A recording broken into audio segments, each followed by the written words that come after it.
नमो नमो रसना मेरी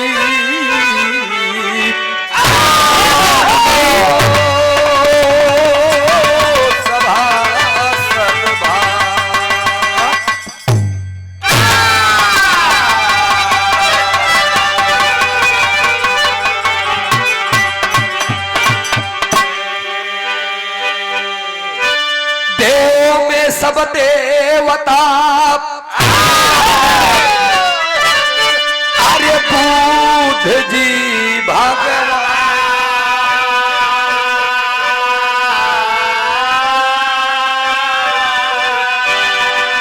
आज सभा में लाज रखो संत शिरोमणि दास।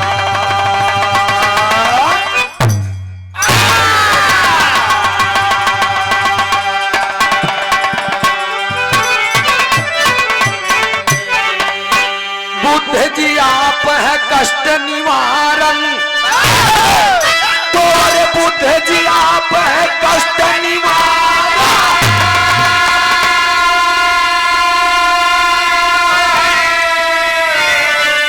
अरे हम बदनाम भट्टो हरे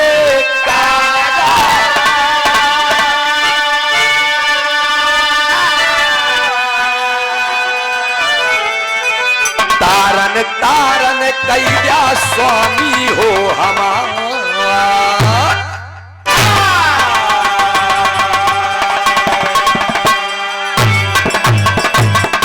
तारन तारन कैद्या स्वामी हो हमारा।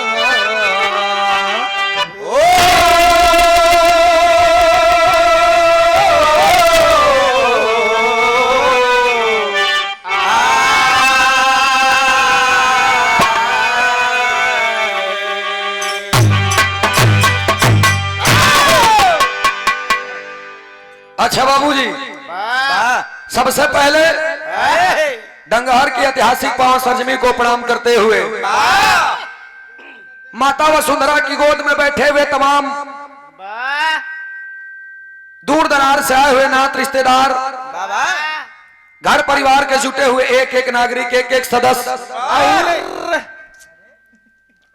राजनीतिक दल में रुझान रखने वाले जो आज इस कार्यक्रम को शोभनीय बनाते हुए अपना पदार्पण इस स्थल तक करते हुए, चाहे वो सांसद हो या विधायक हो, एमएलसी हो, चेयरमैन हो, ब्लॉक प्रमुख हो, जिला पंचायत सदस्य हो, बीडीसी हो, प्रधान हो, पूर्व हो या वर्तमान हो, चाहे नाली ऑपरेटर, सफाई कर्मी ही क्यों ना हो, इत्यादि बिरहा के सुनने वाले हृदय सम्राट बिरहा के श्रोता बंधु, बूढ़े बुजुर्ग तुल दादाजी, पिता तुल चाचा जी, हम सफर नौजवान साथी एवं हमारे देश के भावी करदार बच्चे, माइक्रोध्वनि के माध्यम से जहां तक भी मेरी आवाज जाती हो, पूजा की योग्य माताएं और सम्मान की योग्य बहनें, आप सभी लोगों के श्री चरणों में मैं गायक कलाकार सूरज यदुवंशी तीर्थराज प्रयागराज बदरा झूसी संगम की धरती से स्वागत अभिनंदन वंदन करते हैं।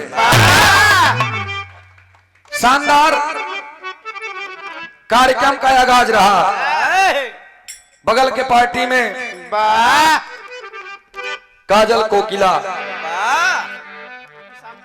कुसाम्बी नहीं कौसाम्बी, कौसाम्बी से चल करके आई हुई हैं। आपको और आपके पूरे टीम को मैं बहुत बहुत नमन करता हूं और सादर यथाउचित प्रणाम स्वीकार हो। कवि जी हमारे आराध्य बैठे हुए हैं, कलम के जादूगर श्री कन्हैया कवि जी, आपको अलग से जय भीम नमो बुद्धाय। हमारे भी टीम में बैठे हुए आदरणीय भोजराज यादव जी, आपको भी जय भीम नमो बुद्धाय। हालांकि सब लोग पाइन गया बुद्धाय बोले वाली जरूरत हम जानते तब चुपचाप बैठा। अरे महाराज कम से कम हम बोलत है तुम लोग तो करा। ठीक बात, ठीक बात। आइए उधर से आप लोगों ने बहुत सुंदर वंदना भगवान गौतम बुद्ध महाराज जी के, हालांकि हम वही गवाई जाते रहे, लेकिन हम सोचे थे कि अब राजा राम यादव जी आपके तरफ से 105 रुपया पुरस्कार। देखा हम बेईमान गवैया ना है, ई नहीं कि नर सट्टा में 101 कई बोल रही ना सौ देवे तो हम एक अपने लगे से लगा ले तब महाजन नहीं 105 रुपया पुरस्कार बहुत बहुत नमन प्रणाम आशीर्वाद दे हम बच्चे कला में कामयाब रहे जहाँ रहे खुश रहे आबाद रहे बेनी भैया 365 दिन एक साल में होते हैं हर मंच किसी न किसी तरीके से गा करके हम लोग निकाल लेते हैं लेकिन साल भर में 2 4 6 मंच ऐसा हुआ था जहां समाज को एक नई निर्देश एक नया दिशा दिखाने का काम हम कलाकारों को करना पड़ता है जानते हो हमका तो ये लोग जनबे करते हैं कि ये 22-23 साल का लड़का है इलाहाबाद का अब बिरहा के मामले में तो ये मसालेदार है मसालेदार राजेश अशोक मीट मसाला अब तू एवरेस्ट तक जिन जा जाने हम मसाला के मतलब कि जैसे में हो गया आल्हा पापड़ खड़ी खेमटा तमाम चीज बा अब रहा ई मसाला की बात करते हैं खैर उधर वंदना आप लोगों ने सुना जो सुना ओका हम दोहराई ये अच्छी बात नया हम एक ऐसा चीज बतावे चलत है जौन जिंदगी के सच्चाई तनी 2 लाइन बजा ले मार साहब तो वाह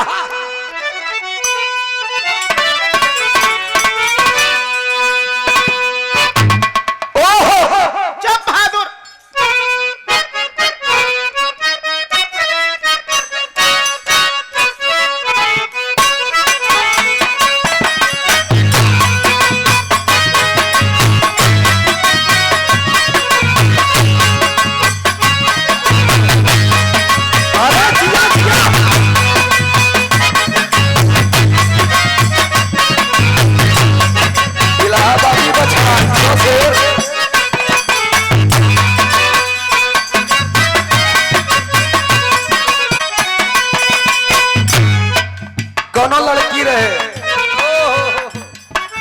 17 साल में गवना हो बेचारी दुल्हन दुल्हा के हाल ना जाने लेकिन अपने खूबसूरती पे घमंड रहा लड़की के पहुंची ससुरे दुल्हा होकर 2 दिन तो ठीक ठाक बोली तीसरे दिन मुंह फुलाई रहे जब मुंह फुलाई रहे तो सोचे बोलबे करी दुल्हावा हमारी की नहीं ऐठन बाज रहा है वो कहे गऊ हम न बोला 6 दिन बीत गया 7वें दिन मेहरारू जान गए कि कल हमरा नैहरे जाए क्या लेकिन घुम हवा बोली न थाली सजाए के भोजन के पहुंची लेके कहा ए जी एक बार जान ले रंगवा काले अच्छा 1 मिनट रंगवा का देंगी जमन कहिला लेकिन दुल्हनिया कहा बा ए जी का चाहिए काहे रूठल बाबा कैसे तो के मनाई दुल्हनिया अपने दुल्हा के मनावे के कारण अपने सैया से पूछा बा कैसे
जान लग करेंसी आज बाबा एका याद रखम मंच के माध्यम से कहा था नोट अब खर्चा न हो एक रखब सीधा अपने बिया है नाऊ दुल्हनिया मुंह दिखाई दे काका तरफ से हमरी दोबारा यानी 200 रुपया पुरस्कार। काका कुछ बातें गोपनीय ही रह दे, ठीक है। पर्दा न हटाओ ने पर्दा खुल जाई, पर्दा हट जाई तो राज खुल जाए। तो जौन छिपा बा रुका रहा, जौन छिपा बा का छिपा रह गया। 101 रुपया का पुरस्कार। बहुत यार हम पैसा आधा जेबम डालते आधा यहाँ रखते ही,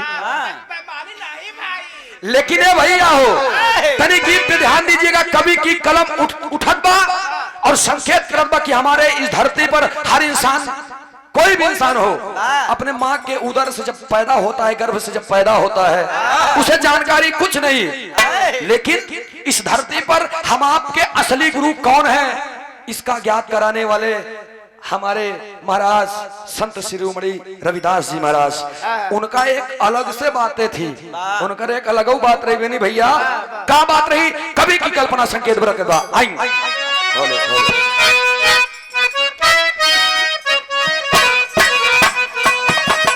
वंदना पहला गुरु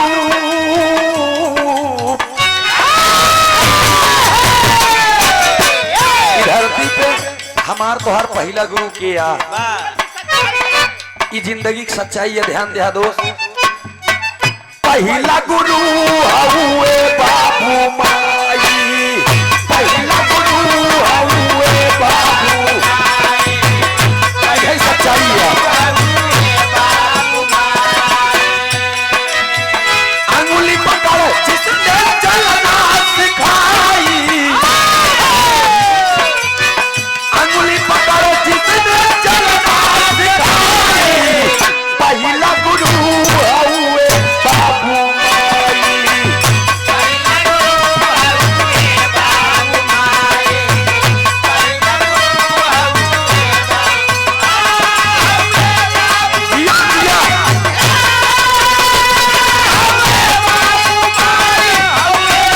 बाबू माई, पहला गुरु हुए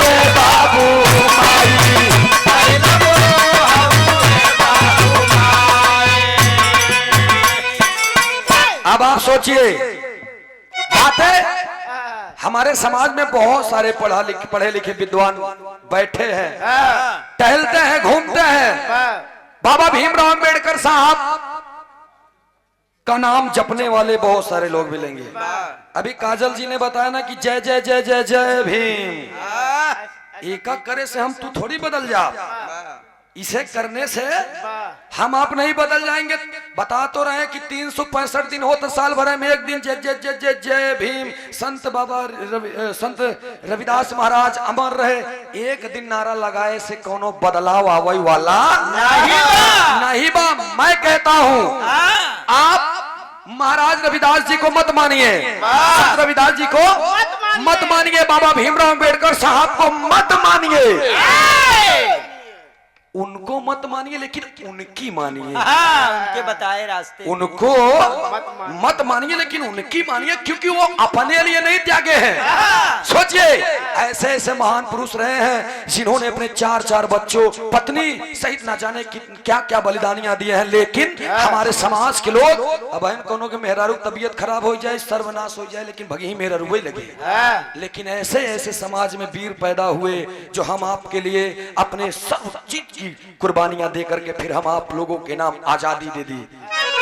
और एक बात उधर से सुना, कवि जी तनी काजल बिट्टी के कुछ और बतावा।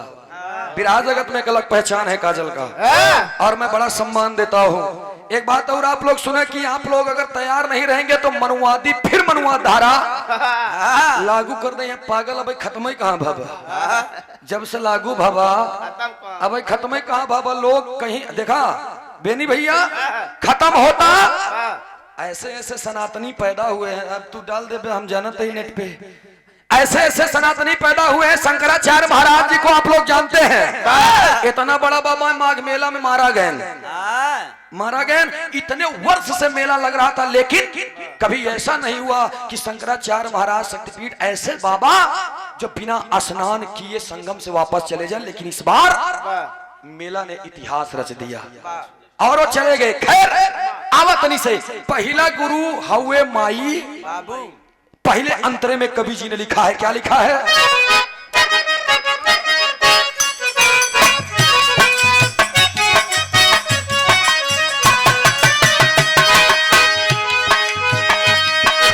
माई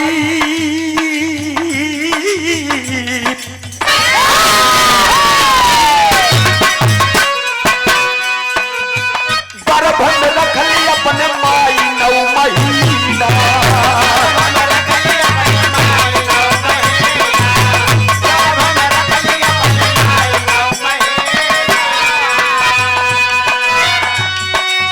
नरक लागे जीवन पूरा जननी के बिना।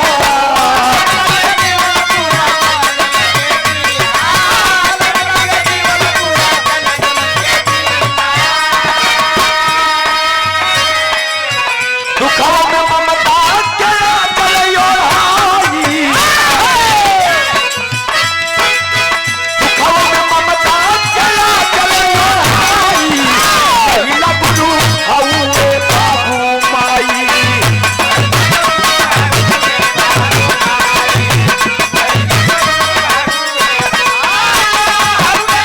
अरे प्रिया बेटा हरिओम, क्या बात है?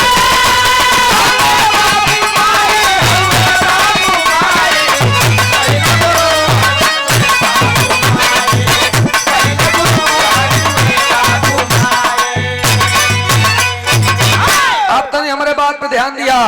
बीते हुए 3-4 महीना पहले हम आप सभी लोगों ने माता दुर्गा जी के मूर्ति ले आए के घरे बैठाए। अब तनी पॉइंट पे आप लोग ध्यान दिया।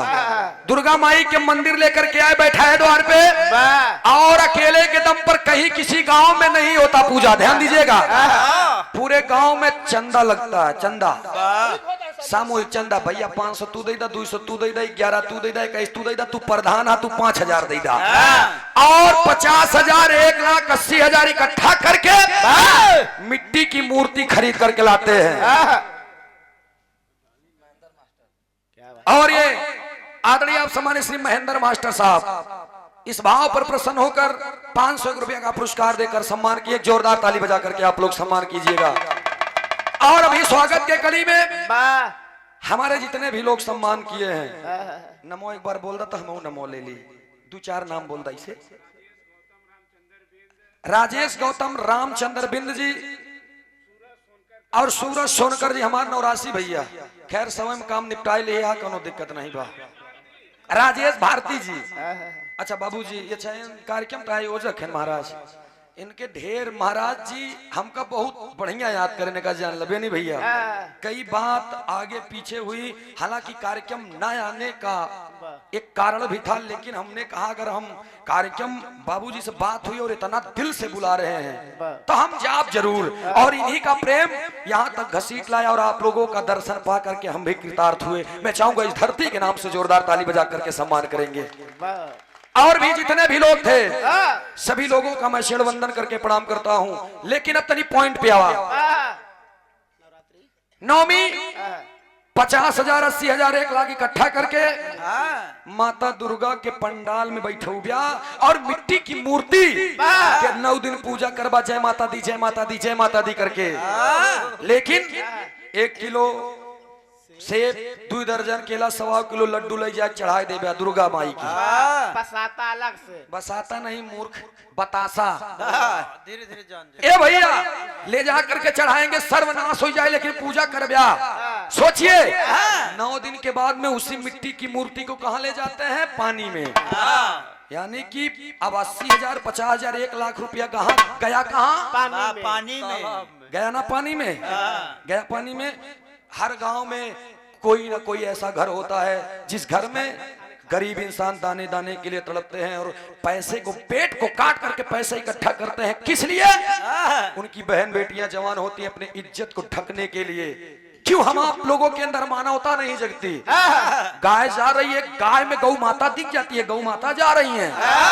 सोचा गाय में गौ माता नजर आते हैं, कौवे में पूर्वज नजर आते हैं, साण में देवता भी नजर आ लेता। मैं जेबे ना बहन, पहले बात पॉइंट के होई दा हमार।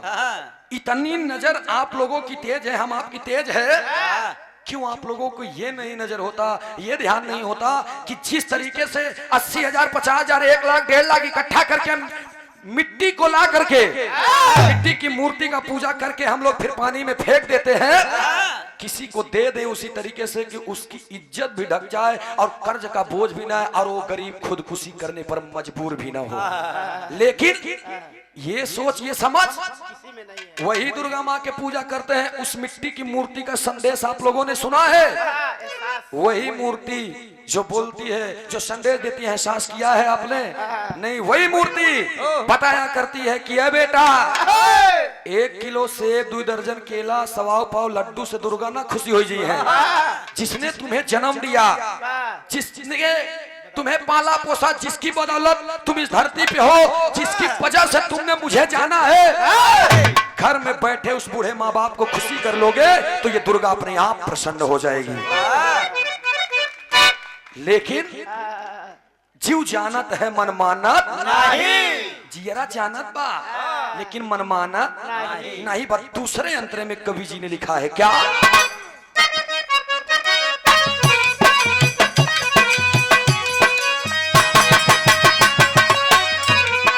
मैं भी क्या करूं, सोशल मीडिया पर लोगों ने मुझे भी बदनाम कर दिया है। मैं खुली चुनौती के साथ एक ही बात कहता हूं कि उपलक्ष्य कुछ भी हो, उपलक्ष्य से हट करके गीत ना गाएं। हमें आपको तेरही में बुलाया गया है तो आप निर्गुण गाइए। बारात के सहरा गीत गौबे तो अशोभनी हो जाए, इसलिए देख करके गीतों को गाइए। और बाबा भीमराव अम्बेडकर साहब संविधान को लिखते समय अनुच्छेद 25 से 28, सोचिएगा, अनुच्छेद 25 से 28 तक में उन्होंने भी लिख दिया कि हर इंसान अपने मन का मालिक है। किसी को भी अपना आराध्य देवी देवता या कुछ भी मान करके उसको पूजन अर्चन विधि कर सकता।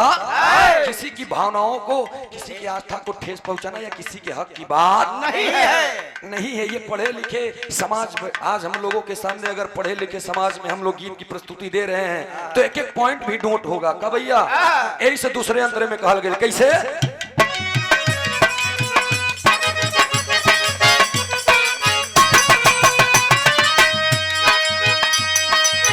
माई बाप के चरणन में सुना चारों धाम,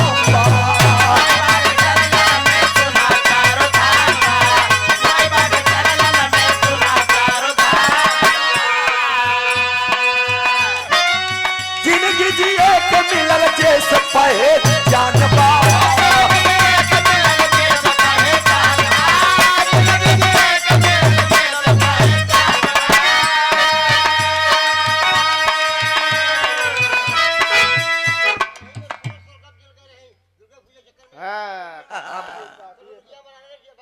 हाँ जाए दे काका, देखा वो सही गाय रहे, एक आप जान ल काका वो सत्य गाय थी। हम जानत है काका, जानत है जो जैसा करे। एक मिनट बात को भी सुन लीजिए। उस बहन ने गाया बहुत ठीक था, बहुत ठीक गाया था, लेकिन लिखने और कहने का तरीका गलत था। बस गाया तो ठीक था लेकिन वो तरीका गलत था। इसलिए अब वो ठीक है, बहुत जारी बात नहीं, जो भी बातें हो, मैंने कहा तो अनुच्छेद 25 से 28 तक उठा करके पढ़िए ना, संविधान उठा करके पढ़िए। आज हम मात्र इस बार हमारा बीए फाइनल है। क्यों लोग कहते हैं कि यार ये लड़का IAS PCS के बराबर तैयारी करने वालों से भी मुठभेड़ करता है? क्यों जानते हैं? क्योंकि जब तक ललक सीखने की बनी रहेगी बेनी भैया, तब तक इस धरती पे कोई माई का लाल नहीं पैदा है जो आपके टांग को पकड़ करके पीछे खींच दे। हाँ काका, प्रेम कुमार यादव, कल्लू यादव नगर सचिव, समाजवादी पार्टी मिर्जापुर से 201 रुपया का पुरस्कार। नमस्ते व प्रणाम बा आशीर्वाद, हम बच्चे कला में कामयाब रहे इसी धरती से। एक स्वर से सभी सकल पंच के नमन बा। लेकिन ने भैया हो कहल गए कैसे?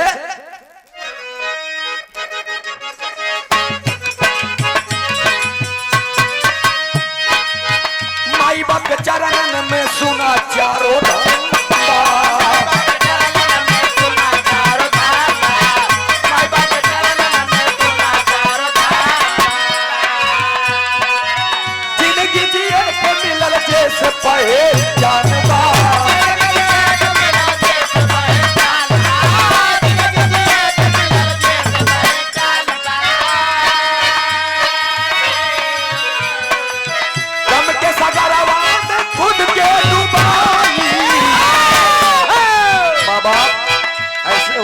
अपने बच्चे के ऊपर गम का साया नहीं पड़ने देते हैं। गम के सगरवा में खुद के डुबाई, पहला गुरु हुए बाबू माई।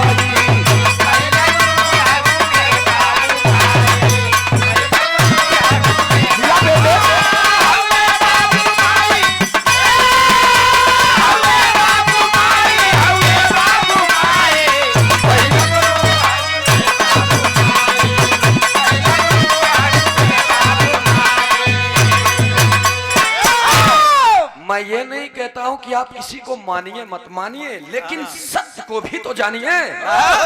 मानिए आप, लेकिन सत्य को भी जानिए। भगवान ये बगलिए में बनारस भगवान विश्वनाथ के दुनिया पूजा करत है। भगवान भोलेनाथ के चरणों में दुनिया जाकर के नतमस्तक सिर को झुकाती है, लेकिन श्रद्धा प्रेम वो अलग बात है। सच्चाई क्या है? भोले बाबा के चरण में जी हैं, घरे वाले से कहे एक पौवा दूध दे देबे, भगवान भोलेनाथ के लई जब चढ़ाऊ और पानी न मिलाया। एक मिनट देखा, ध्यान दे आप। सवा पाव मोती चूर के लड्डू लेके जाइए भोले बाबा के मुहिम जबरी ठुसी है।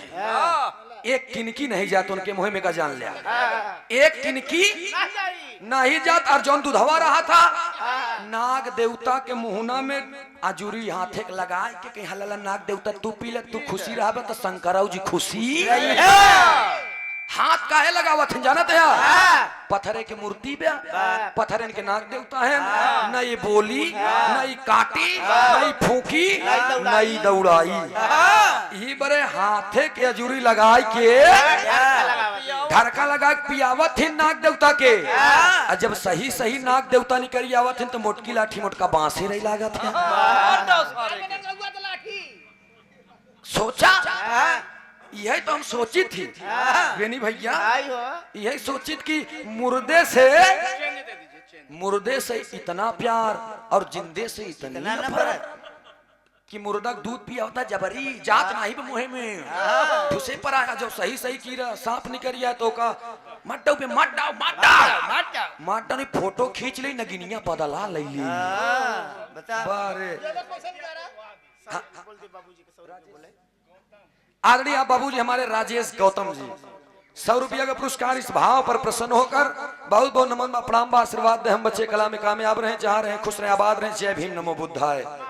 माँ सदवे नान के बा, लेकिन माई के ममता के कोनो मोल नहीं बदोस, वो अनमोल बा इस दुनिया में। हम तू अगर पैदा भाई तो हमरे माई बाबू के देने है। आग पानी रिश्ता सफर जिंदगी मौत, ज्ञान पढ़ाई लिखाई कलम किताब मिट्टा कटर कैसे छीला जाता। हर चीज विद्यालय में जाने से पहले माँ और बाप बताते हैं। माई बताई बेटवा ये तोहार चाचा हैं, बेटवा ये तोहार पापा, ये तोहार भैया, ये तोहार आजा है, ये तोहार मौसिया है। मतलब तुम मौसिया है। खैर ठीक बा, काजल को मौसिया मौसिया फूफा तमाम चीज माँ ही ज्ञात कराती है। इसलिए पहला गुरु माई पैदा करती है 9 महीना 10 दिन। जब बच्चा पैदा होता है तो 3-4 सालों का कुछ नहीं ज्ञान रहा कि हम दिन भर में कई बार करे और कई बार करे, ऐसी मतलब नहीं बा का कभी जी।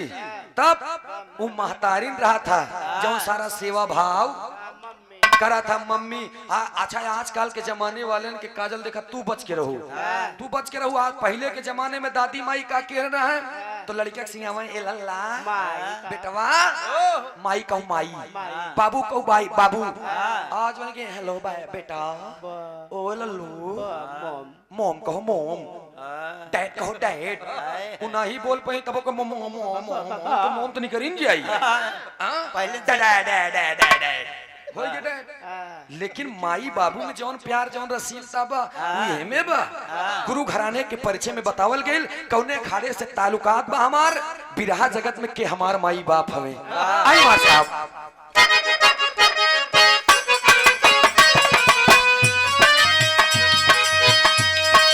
भुल्लू रामधार है दार,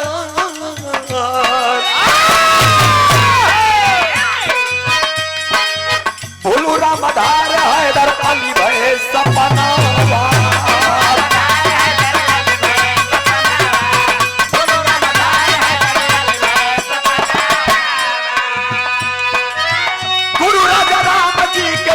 हम चला नवा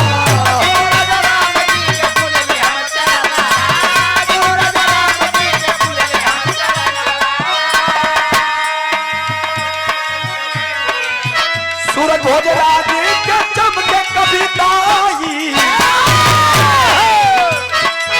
सूरज भोजराज के चमके कविताई पहिला गुरु वे बाबू माई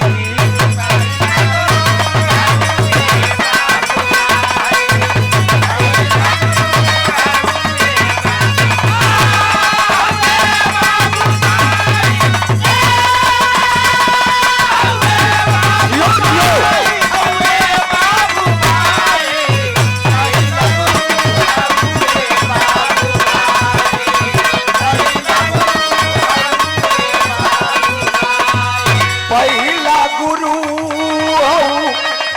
ए बाबू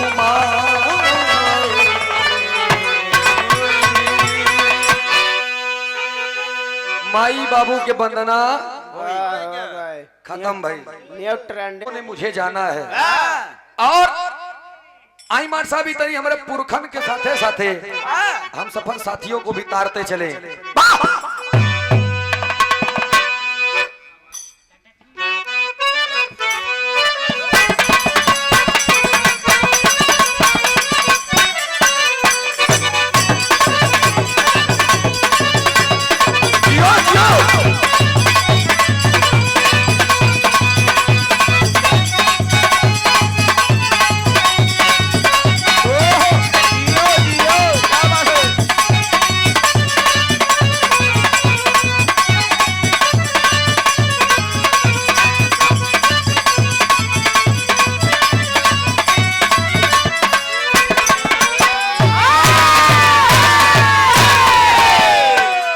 बड़ी सुंदर गीत और मीडियम बेटा बड़ी सुंदर गीत हमारे मास्टर साहब संकेत करत हुई गीत इतनी समय खूब तालका मचाए बा भाई प्रवेश लाल ने गाया है।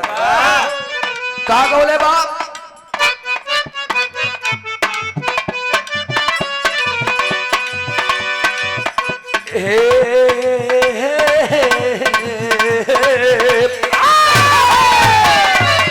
लड़किया काले बा हिले के पलंग रोज हिलाता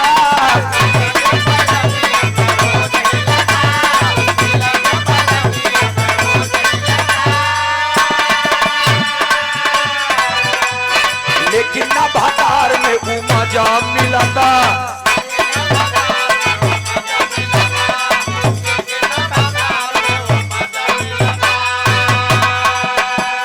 हिले के कमरिया रोज हिलता लेकिन ना भातार में वो मजा मिलता। चौका पे खाता नहीं थे चौका पे खाता नहीं थे साही के मिलना फलम के पागुड़ पापे लना फलम के तेरा पापे लना फलम के पागुड़ पापे लना फलम के पागुड़ पापे लना फलम के पागुड़ पापे लना फलम के पागुड़ पापे लना भजन के पागुड़ पापे लना भला के पागुड़ पापे लना भला के पागुड़ पापे लना भाईल बाटे बाला तीरा छोल देवाला सब नहीं दी है तो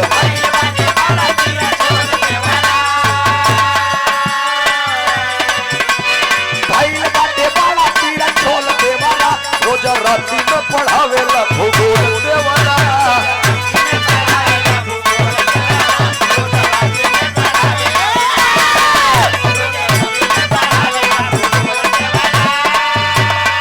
और ये बड़ा ही शानदार पुरस्कार एक मिनट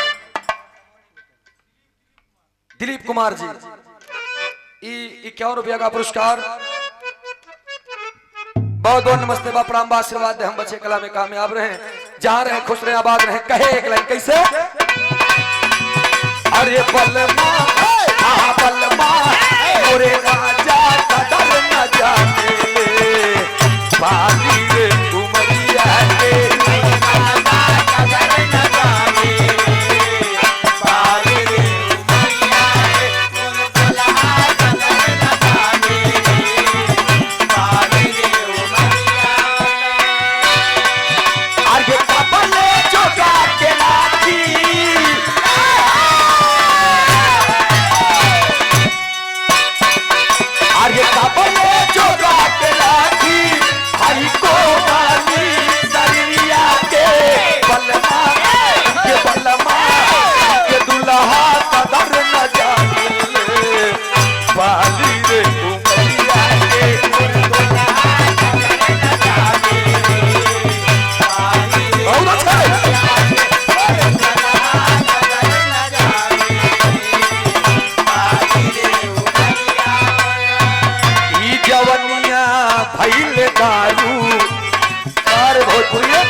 जवनिया भइले दारू केहू पिए वाला बाबा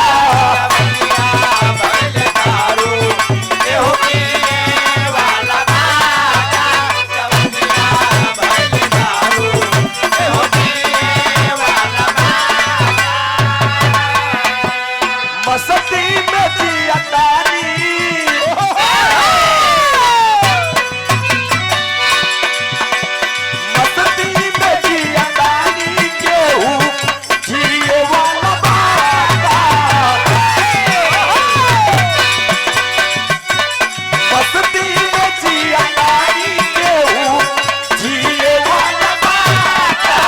बाटा जवनिया भइले दारू केहू पिए वाला बाटा।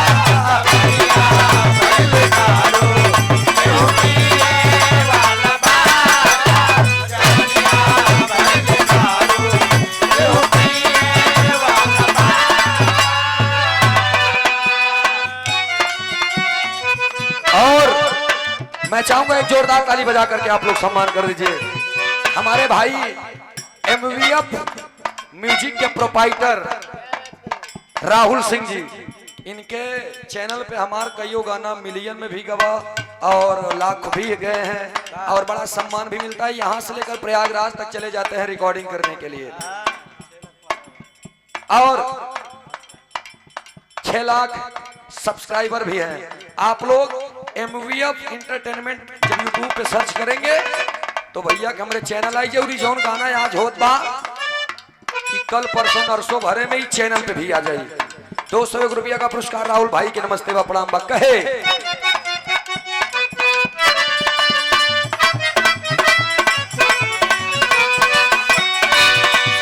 बेडारूम में राजा घुसी जाला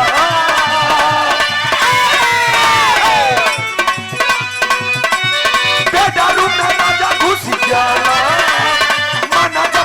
ले रूसी जाला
और ये बड़ा ही शानदार पुरस्कार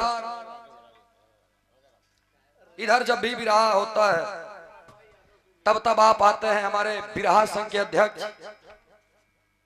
मैं चाहूंगा एक जोरदार ताली बजा करके सम्मान कर दिए। कई मुलाकातें हुई हैं। आदरणीय आप समानी श्री महेंद्र जी की और कवि जी कहाँ गए हो? और हमारे साथ में आपके साथ में हमेशा कोपा कवि जी, जहां जहां कोपा कवि कोप गईलन हुआ हुआ बिरहा के गवैयन। हाँ एक जान लिया। और हम चाहेंगे ना ना ई हम ना ले आप हमरे तरफ से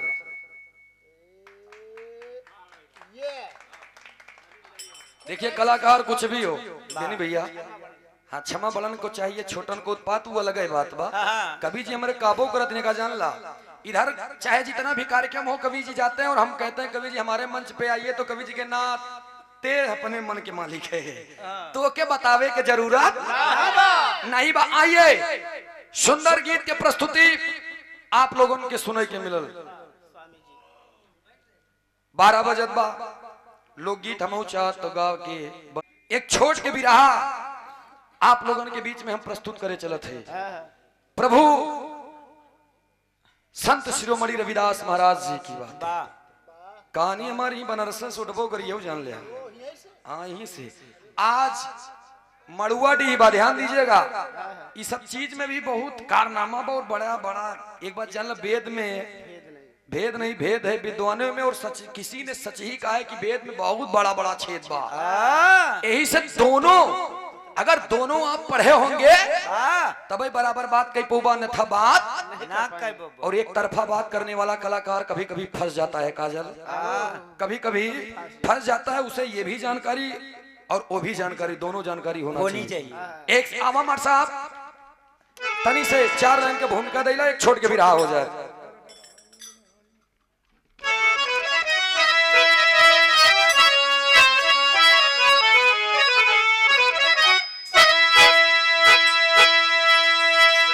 भक्त भगवान का नाम भोरे भजे,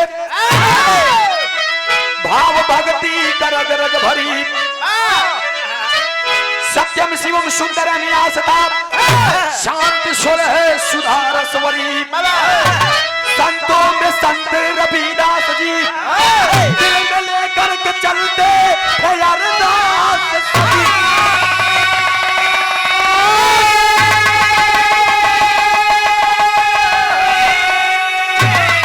पाखंड से दूर करते सबको, लेकर चलते विश्वास दिल में वो सदियों।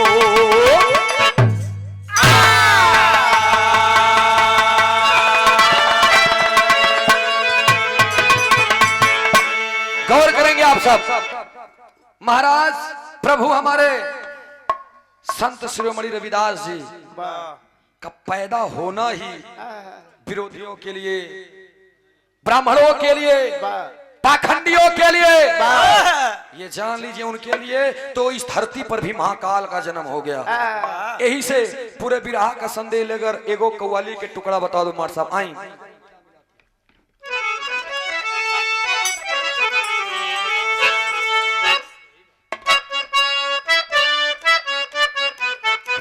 आया हाय हाय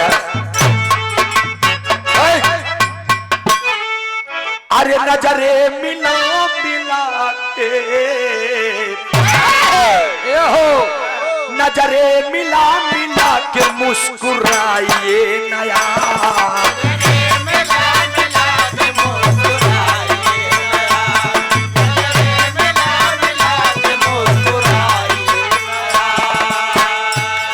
नजरे मिला मिला के मुस्कुराइए नया।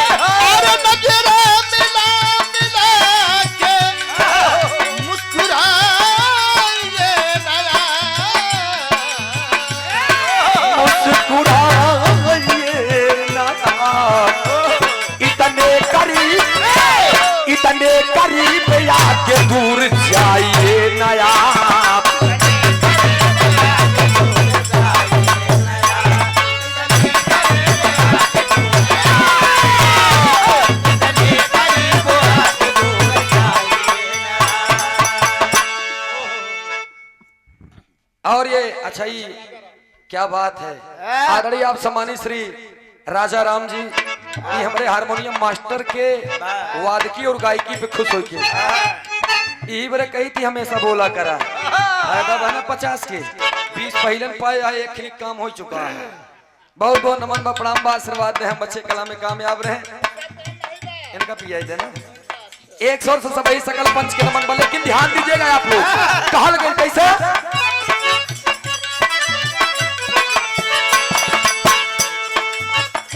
संतों के वादियों में, संतों के वादियों में अमृत है बरसते।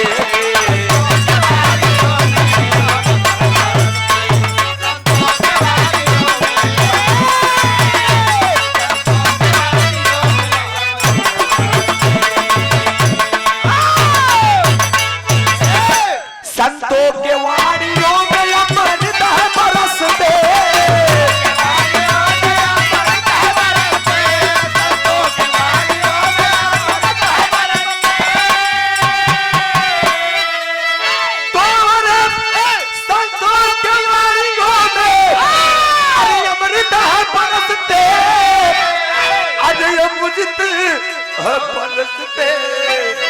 लेकिन पाखंडवादी पाखंडवादी सच्चे तरसते, पाखंडवादी सच्चे तरसते।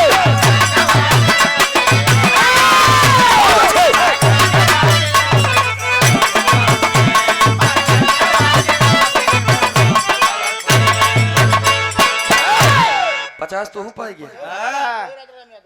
अरे हम लोग ढकेलू है का बाबूजी हमारे राजा राम यादव जी 50 रुपया पुरस्कार। अरे यार ये तो ढेर लंबी वाली पाई जाइए 150-200 हो ना। बहुत बहुत नमन में प्रणाम बा आशीर्वाद दे हम बच्चे कला में कामयाब रहे। हाँ ये देखा बाबू जानता है ना कि यार ये लगातार गा रहा है, दिनों रात गा रहा है, फिर भी मेहनत कर रहा है।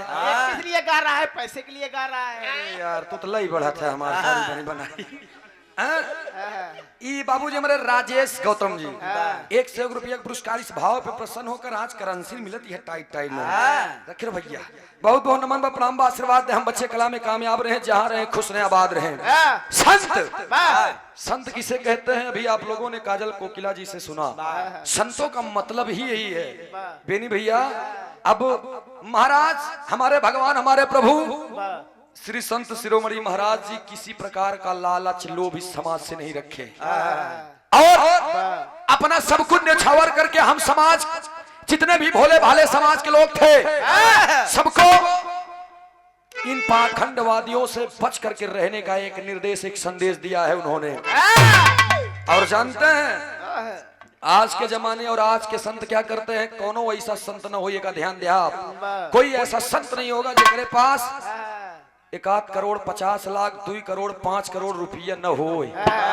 ये संत नहीं है, ये संत के भेष में महालंठ है। एक जान लिया, एक जान लिया।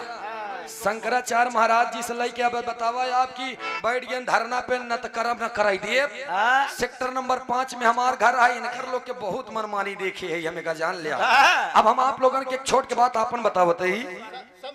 हाँ एक अपन बात बताओ थी महाकुंभ में करे पहले वाले में हम सेक्टर नंबर 17 में रहे उतने समय।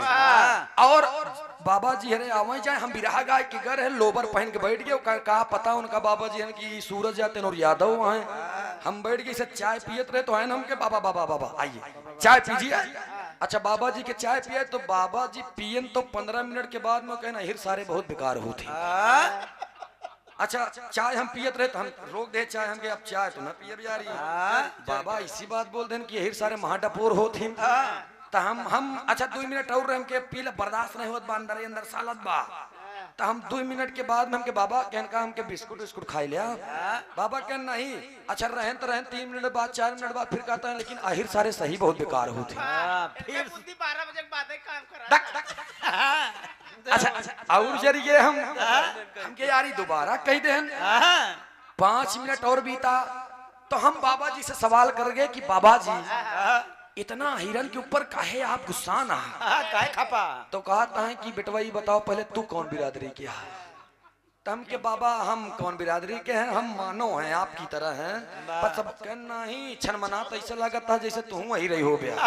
अरे हमके काहे ऐठा था महाराज, आज चाय पिया पैसा हम दे, खा बिस्कुट बिस्कुट। राजू काहे परेशान है? महाराज का जाना था बेटवा। अच्छा उनका हम अपने बात में बहकाए, तब बहकाए के बाद में हमके बाबा के कहा अच्छा देखा हमका अपने मुँह से ही बेकार का हक पड़ा, हमके महाराज सही अटे यही बगलिए। अच्छा हम अपना ही घर दिखाई दे और बगलिए दू घर रही रहे, ये बहुत रद्दी है। हाँ सही मोट सही हमारो पटरी नहीं खाती ही बेर खाती, धीरे धीरे बोला। हाँ सही मोट बुद्धि को हो।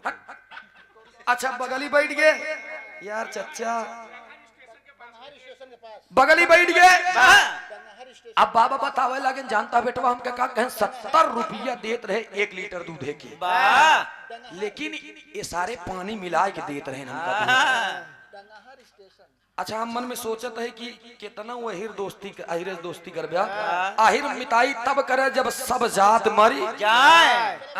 अच्छा क्यों क्यों कहे ना कि छत्री 6 बुद्धि बभने के 12 हीरे के 1 बुद्धि पटक के 12 के कहे वही पाखंडवादी चिल्लाना है, समझिया। उनके शासन में तो यही चलत रहने बे नहीं भैया, उनके शासन में यही चलत रहा कि पंडित जी हरे ब्राह्मण देव हरे चाहे जितना रद्दी हो बेकार हो इनका वही जाए कुछ ना, लेकिन एक कितना कुकर्म कह दे पाप कह दे, लेकिन ये पूजा के योग्य रहते थे। हम लोग कितना निक निक काम करी, हम लोग वही लाए रहे मार दे दक्षिण से बारे दुनिया। लेकिन ये भैया हो कहानी हमार उठत कहां से बा, नजम के भाव में बताओ गए। आई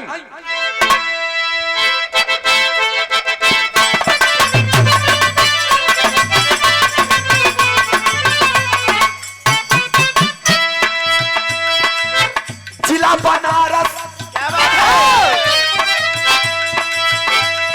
जिला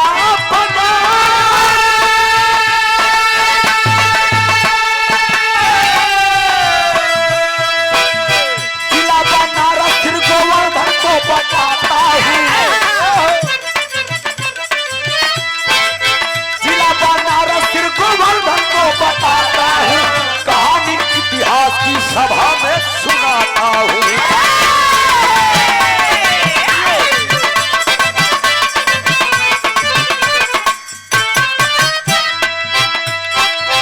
किसी के पाप की पपौती नहीं भक्ति है, किसी के पाप की पपौती नहीं भक्ति है, सदा ही संतों के की शक्ति है।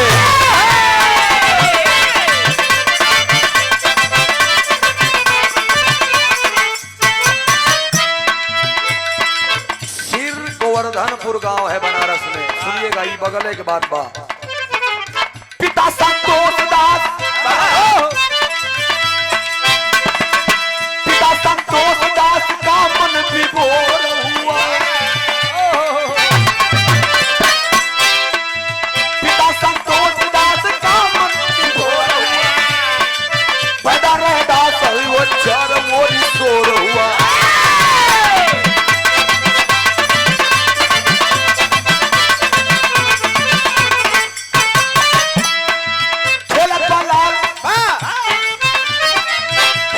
लाल सुना कर मचे अंगनवा में, खेलत लाल सुना कर मचे अंगनवा में, खेलत लाल सुना कर मचे अंगनवा में, खेलत लाल सुना कर मचे अंगनवा में, बताओ तुम्हें बाजा मुखरा अंगनवा में।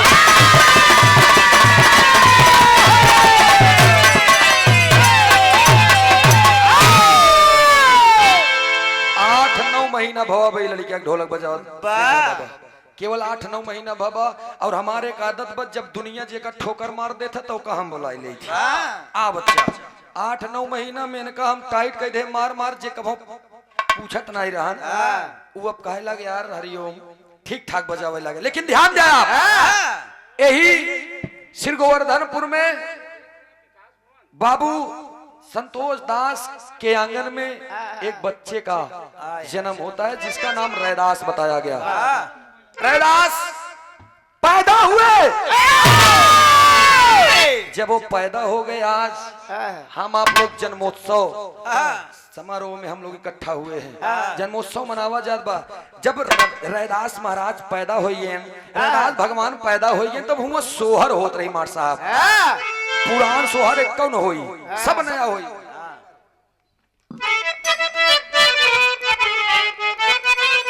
आय आय आय आय। माई कर्मा से लेके सब लोग वहां पर इकट्ठा हैं। गूगल पे सर्च करबा तो जानता हम माई के नाम कलसा देवी दिखावा था कवि जी, लेकिन ध्यान दिया है आप लोग इधर। कहे का आर्य भाला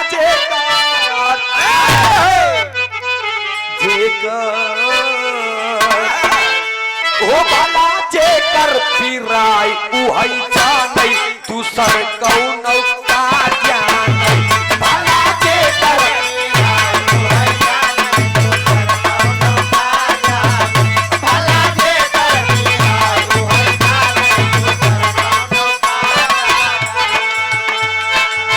सासू न जाने ननदिया न जाने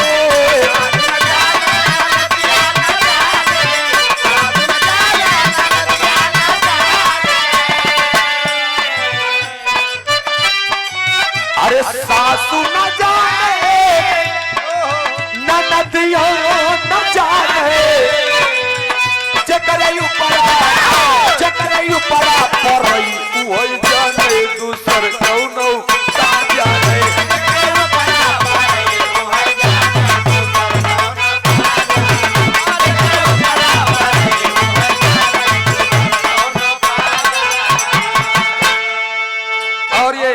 बाबूजी आदरणीय आप सम्मानित श्री हमारे राजेश गौतम जी इस भाव पर प्रसन्न होकर 100 रुपया का पुरस्कार, बहुत बहुत नमन बा, प्रणाम बा, जय भीम, नमो बुद्धाय। ए भैया तमाम प्रकार के सोहर होत बा बेनी भैया, लेकिन धीरे धीरे महाराज हमारे प्रभु संत रविदास जी जब बड़े होने लगे तो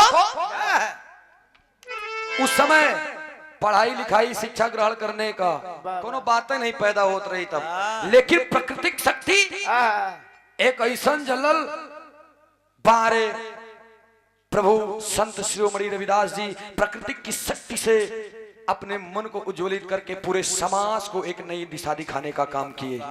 और उन्होंने ये भी कहा,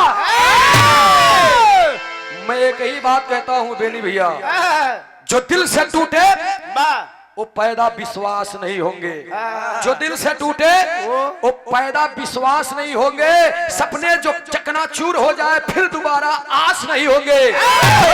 संत रोज पैदा होंगे रोज मरेंगे, लेकिन दूसरा कोई संत शिरोमणि रविदास नहीं होंगे। बारे समाज आज धीरे धीरे उनकी कीर्तियां, उनकी बखान, अच्छा एकलौता शेर पूरे ब्राह्मणों के बीच में होकर के एक चमार बिरादरी का शख्स जो हमेशा कहा करते थे कि चमार हर इंसान है, जेकरे तन पे चमार बबे नहीं चाम बना चमड़ा बना वो चमारे बा। उन्होंने एक नारा और भी लगाया था, हर इंसान एक मानव जाति का है और उसके अंदर न तो चमार न पासी अहिर गड़रिया मुसारा कांची कोई शर्मा वर्मा लोहार कोनो बा क्यों नहीं, बस झूठे आडंबर फैलावा। धीरे धीरे समय को परिवर्तन करने में समय लगता है, जान ला। धीरे धीरे हर इंसान को एक नई ज्योति जला करके सभी लोगों को दीपक जला करके एक नया राह दिखाने का काम करते आए कौन? संत शिरोमणि रविदास महाराज।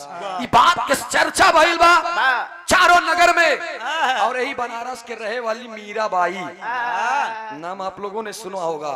मीराबाई ओ धीरे धीरे जब ओकरे काने में ये बात पहुंचल कि संत शिरोमणि रविदास जी बहुत अच्छा प्रवचन देते हैं, बहुत अच्छी बातें बताते हैं, उनके बातों को सुनने के लिए एक दो बार वो चोरी से चली गई, और जब चोरी से चली गई तब उसका मन एकदम उन्हीं में लीन ही हो गया। उन्हें ये पता चल गया मीराबाई को ये समाज है झूठे और व्यर्थ समाज में जीने से बेहतर है हम महाराज संत शिरोमणि रविदास जी की और भी बातों को सुने और उनकी बातें हम अपने जीवन में उतारे। हो का एक लाइन तर्ज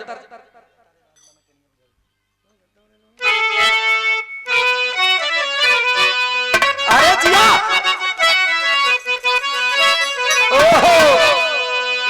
लाइन बा तरबियत बहुत बेकार बा मास्टर साहब एका बिहार से चलल बा कैसे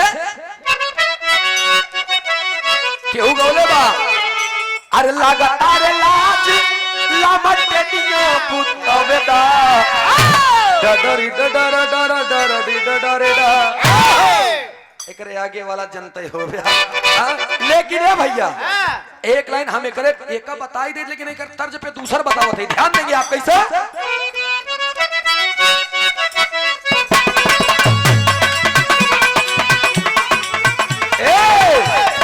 चला चाली संतर अभिदास के चरणवा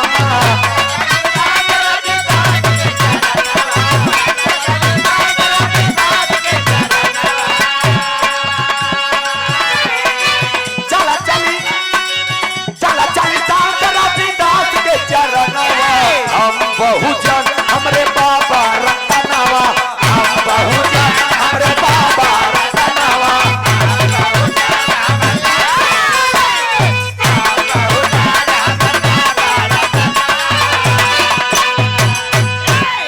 लेकिन अब तनी से तनी कहानी पे हमने ध्यान दिया इधर मीराबाई करत का बा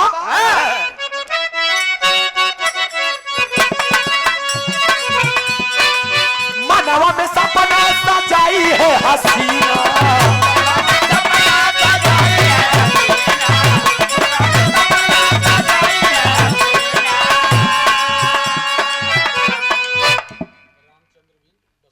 और ये रामचंद्र बिंद बसपा नेता आपके तरफ से ये 101 रुपया का पुरस्कार बहुत बहुत नमन है प्रणाम है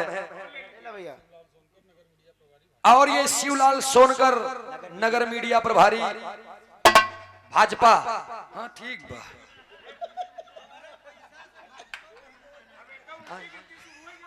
हाँ उल्टी गिनती शुरू हो गई है कोनो दिक्कत नहीं बा आज के दिन सब भाई हैं आज के दिन सब भाई हैं और जिसके हाँ अच्छा एक बात है भाजपा ही नहीं है भाई भाजपा वाले भैया आप ऐसी पार्टी में हैं आई माई रे हमरे एक बार नहीं समझ में आया नेताजी जब भाषण देते हैं भाइयों बहनों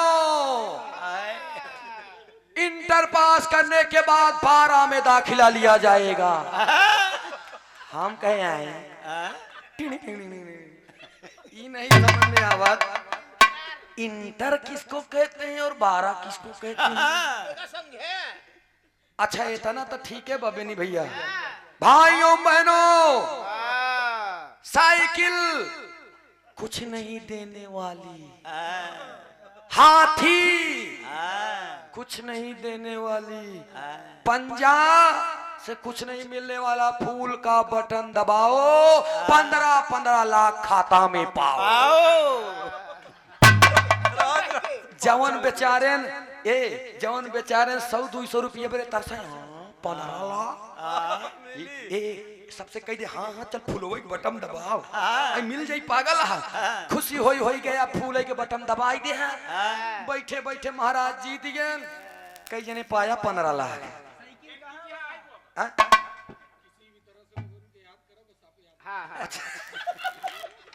ठीक बा ठीक बा खैर जाए ये देखा हम आप लोगन के हंसावत चलत है इधर से कि खांसी जुखाम सब जकड़े बे आप लोग हंसता हम हंस देते ही तनी से तो नीचे हो जाए या तो ऊपर आ जाए या तो बाहर निकल एकदम ऊपर ना जाए ई सार और ना ना ना ऐसी कोनो बात अच्छा हमारे बात से कोनो कष्ट तो नहीं होता ना हाँ बस इतना नहीं होबो करी नहीं कोनो दिक्कत दरअसल हम लोग घी में रोटी लगा के खाएंगे कोई दिक्कत नहीं थोड़ा सा नमक ही लगा ले खाई जब सब्जी जरूरत नहीं हाँ चला इधर न हो अब तनी ध्यान दिया आप लोग इधर मीराबाई करत का बा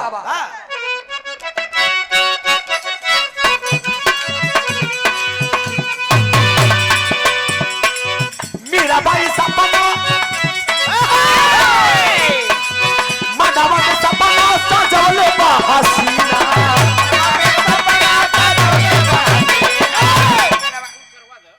हाँ छुट्टा दे रहा कहे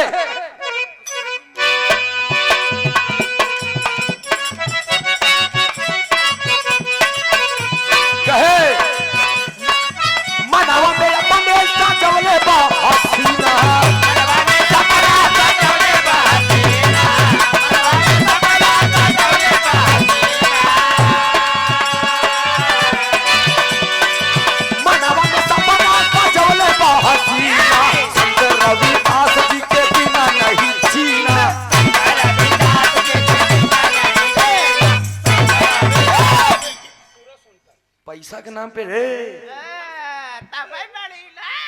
और ये सूरज सोनकर जी इस भाव पर प्रसन्न होकर के 101 रुपया का पुरस्कार देकर हौसला अफजाई किए हैं। बहुत बहुत नमन व प्रणाम व आशीर्वाद दे हम बच्चे कला में कामयाब रहे, जहाँ रहे खुश रहे आबाद रहे। एक स्वर से सबही सकल पंच के नमन बा कहल गई कैसा एकदम प्रवचन में लील बा। कौन मीरा बाई अब वो का राम राम की समना ही सुझात बा। ये महाराज जो संत शिरोमणि जी बता रहे यही सत्य है। धीरे धीरे धीरे धीरे धीरे धीरे मीराबाई के भी उम्र कुछ हो गए। जब कुछ हो गए तो घरे वाले लड़कियां देखें तो होत का बांतरे में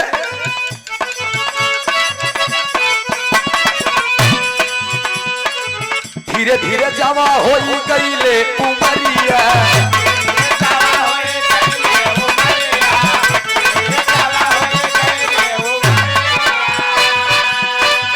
गोरी अकेला चकई लागल कमरिया।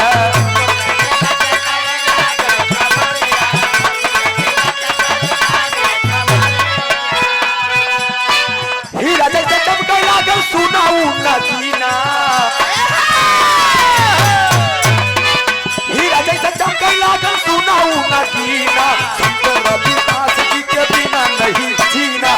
शंकर रविदास जी के बिना नहीं जीना।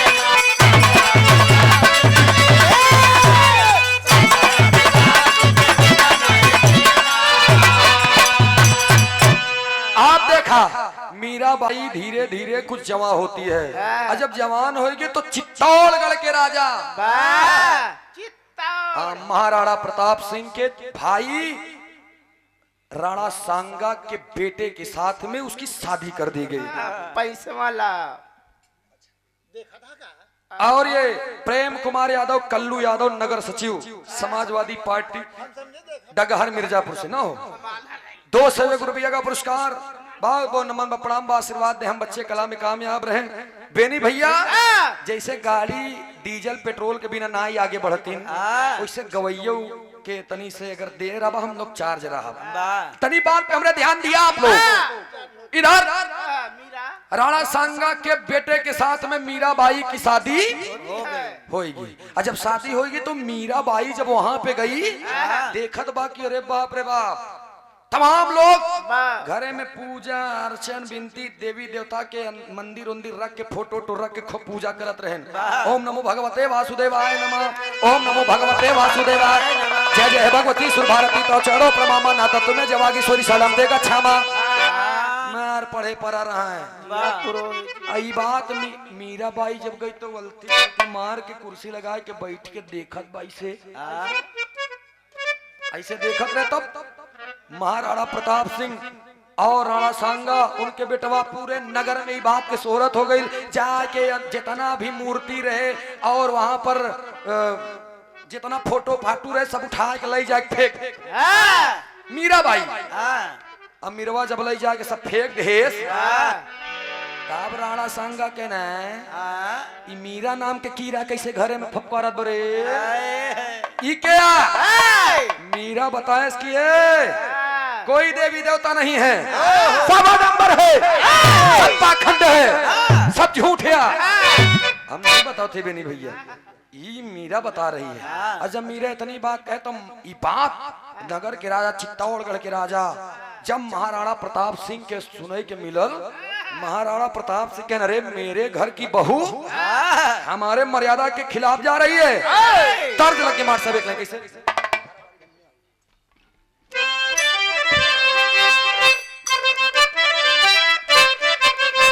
हाय हाय हाय हाय यह गीत के लाइन बा। अरे आवा चली धान रोपई धनिया।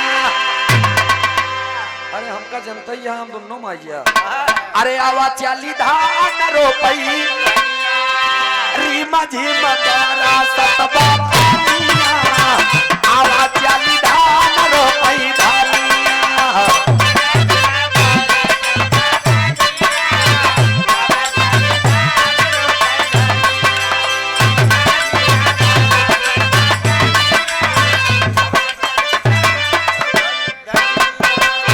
और ये आदरणीय बाबूजी श्री रामचंद्र जी ना रामचंद्र बिंद जी की तरफ से बाबू अपने नमो पुकरवाए लिया। एक मिनट।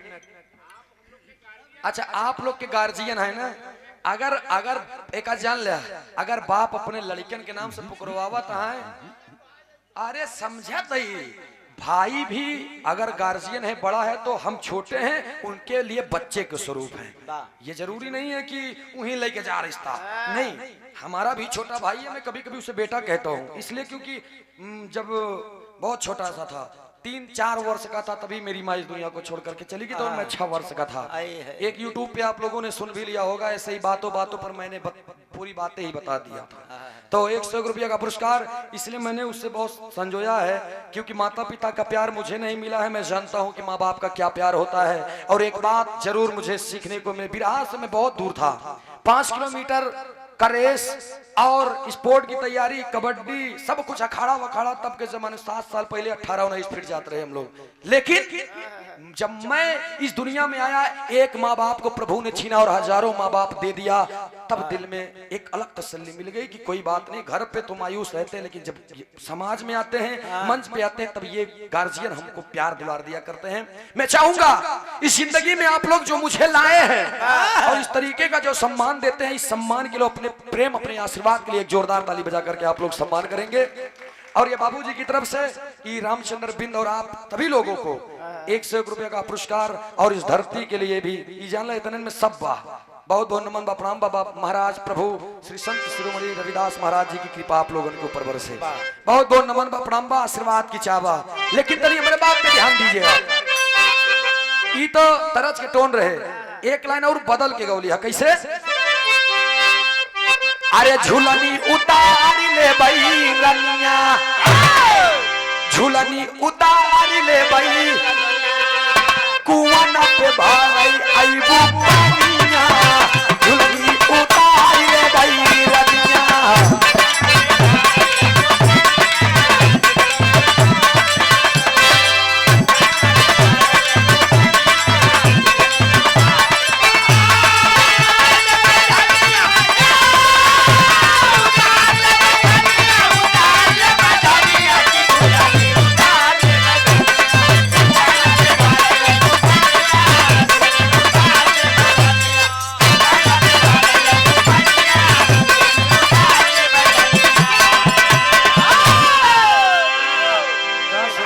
बजाय नहीं पाई का मेहनत कर रहा। अच्छा अरे बरे पैसा लेता है महाराज, तनी पैसा तो ले दे यार। माला दे बाबू के, क्या बात है। बाबू हमका आशीर्वाद पाइए, जनतर ये हम जीते जी। इधर से आवा, इधर से आओ भाई।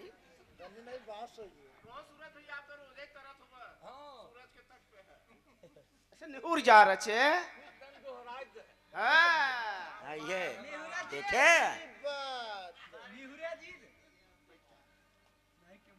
अरे बाप रे बाप, काका कहन एक दोहराई दे एक बार बच्चे।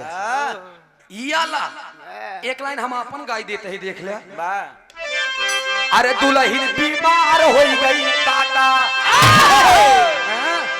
अरे दुल्हन बीमार हो गई काका, दुल्हा के बुद्धि खराब हो, दुल्हन बीमार हो गई काका।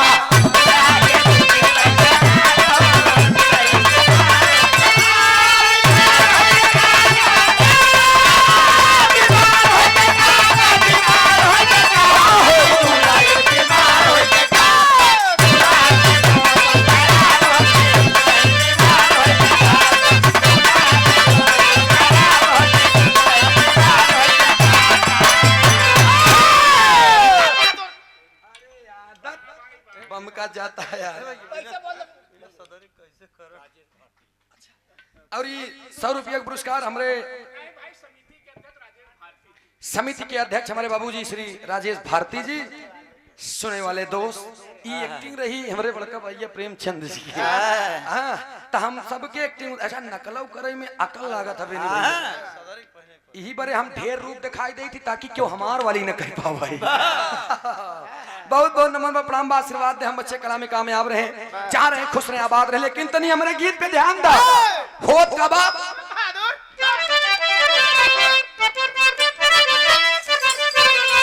अरे राजा प्रताप लागे करजे, अरे राजा प्रताप लागे करजे, देवना पीतो हर आओ हो, राजा प्रताप लागे करजे।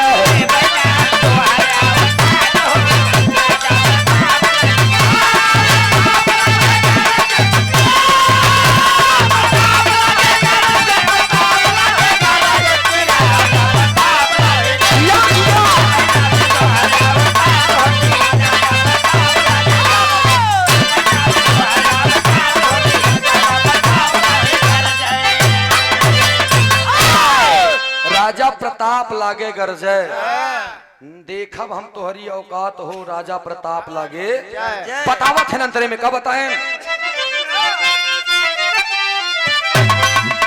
सब बापा खंड कौन तुमसे बोला,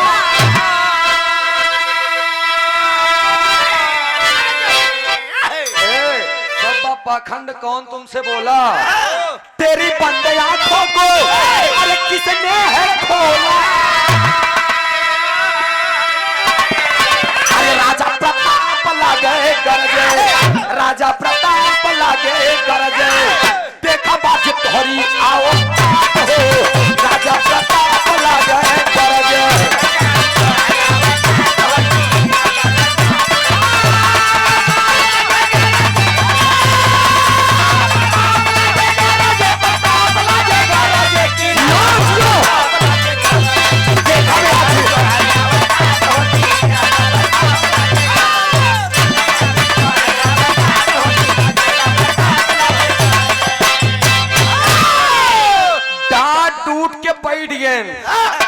महाराणा प्रताप सिंह जब बैठ गए तो धीरे धीरे धीरे धीरे मीराबाई चारों तरफ एकदम शोहरत फैला दी।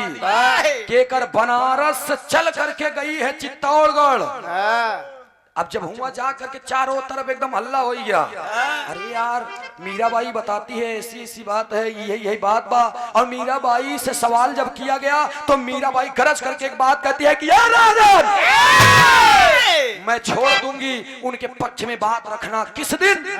जिस दिन एक दिन बुला करके आप संत शिरोमणि रविदास महाराज जी से आमने सामने बैठ करके उनसे बातें कर लीजिए। उसी दिन से मैं उनके पक्ष में बातें रखना छोड़ दूंगी, बंद कर दूंगी। अच्छा, इस बात को भी महाराणा प्रताप सिंह के नगर वासियों ने नहीं लिया, लेकिन जब धीरे धीरे उन्हीं के चर्चा हल्ला हो गया कि चमार जाति शूद्र जाति का एक ऐसा कौन है संत भाई, पूरे ब्राह्मण पूरे पंडितों के बीच में जब ये बात गूंजे लाग तो उन लोगों ने दिमाग लगा लिया, ना ना ना ना ना, अब ये मीराबाई भी आकर के अगर बनारस से उठा करके उसके शोहरत को यहाँ पर परचम बना दिया, लहरा दिया, तो जरूर कोई ना कोई ऐसा संत है जो हम सभी लोगों के इस पाखंड को अब नंगा करना चाहता है। अब देर हो लाग जान गए कि अब भी महाकाल का अवतार हो चुका है, अब हमार लोग के चमड़ी उधेरी जाइए।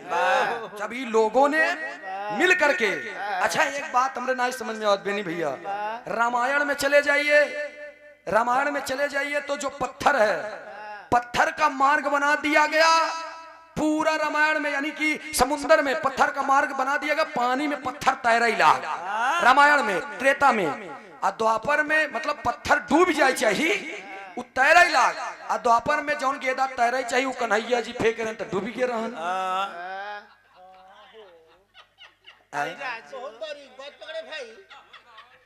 ना ना, अब आप लोग बतावा, अब ही से तनी यूट्यूब सुना तो आप लोग यही कहा यार सुरजा कुछ जनबे नहीं करन महान पुरुष के बारे में, पक्का ढेर जने सोचत हो गया कि यार ये तो टोटल वही बातें करता है लेदा करके रामायण महाभारत, लेकिन नहीं, हम जानते सब हैं, लेकिन का करी भाई, बाबू न मैया न भैया सबसे बड़ा रुपया, यही बारे हम बिरहा गावत है। तर्क तर्क करना कोई गलत बात नहीं है, लेकिन तर्क मजे में हो, वो इतना उधर न हो कि फिर हथगड़ी लग जाएंगे, नहीं नहीं उतना ही रहा है। लेकिन है भैया तनी हमारे बिरहा पे ध्यान दिया, धीरे धीरे इस बात का प्रस्तावना जब रखी गई और इस बात को एक्सेप्ट कर लिए, मान लिए, कोई बात नहीं। अब वहां से ब्राह्मणों ने जब एकजुट बनाया और जा करके कहा कि महाराज, महाराणा प्रताप सिंह से कि महाराज किसी भी हालत में उसको बुलाया जाए। चित्तौड़गढ़ से सैनिक भेजे, कहा? बनारस में हमारे महाराज, हमारे प्रभु संत शिरोमणि रविदास महाराज जी के पास। जब उनके पास भेजे पैगाम कि तुमको बुलाया गया, चित्तौड़गढ़ के राजा महाराणा प्रताप सिंह बुलाए हैं, तो महाराज तैयारी बना करके चल दिए। कहल का गई मार साहब इधर, कहना एक तर्ज लग गए।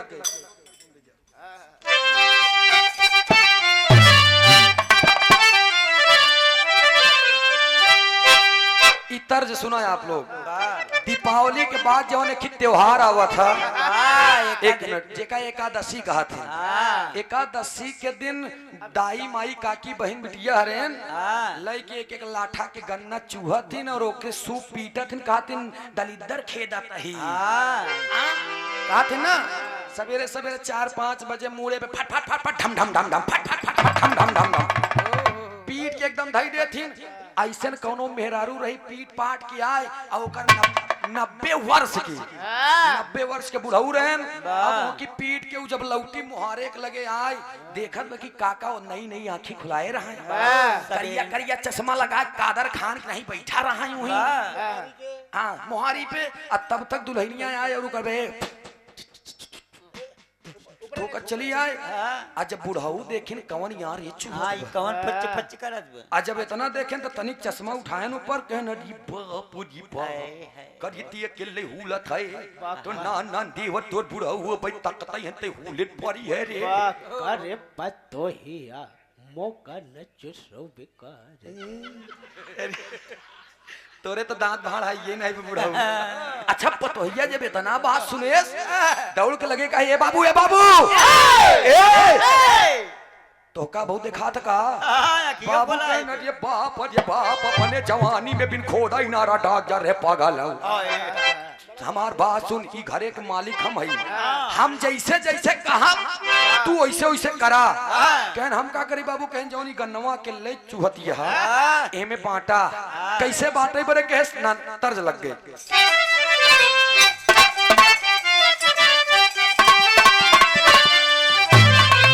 यही बात कहे ऊपर के तोड़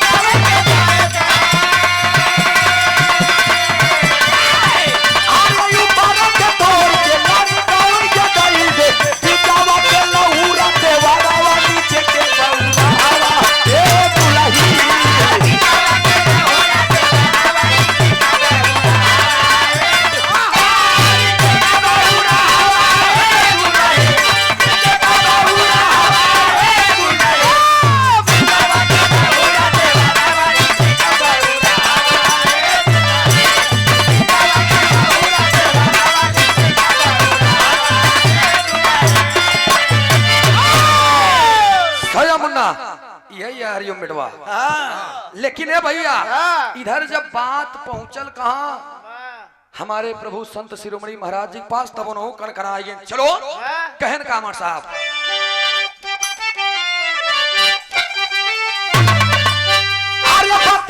सुन संत नहीं बताए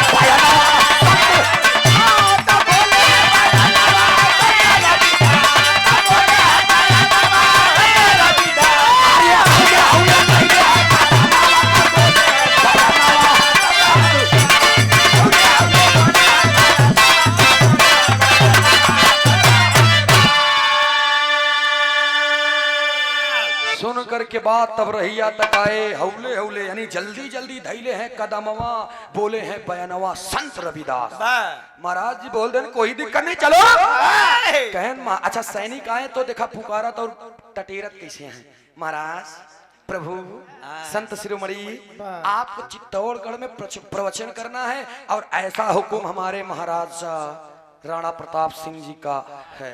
चल दिए, चलिए कोई दिक्कत नहीं, चल दिए। और जब चले तो वहां पर ब्राह्मणों ने अपना अलग से षड्यंत्र रचाया था। जब पहुंच गए संत रविदास जी, उतनी समय ध्यान देंगे आप लोग।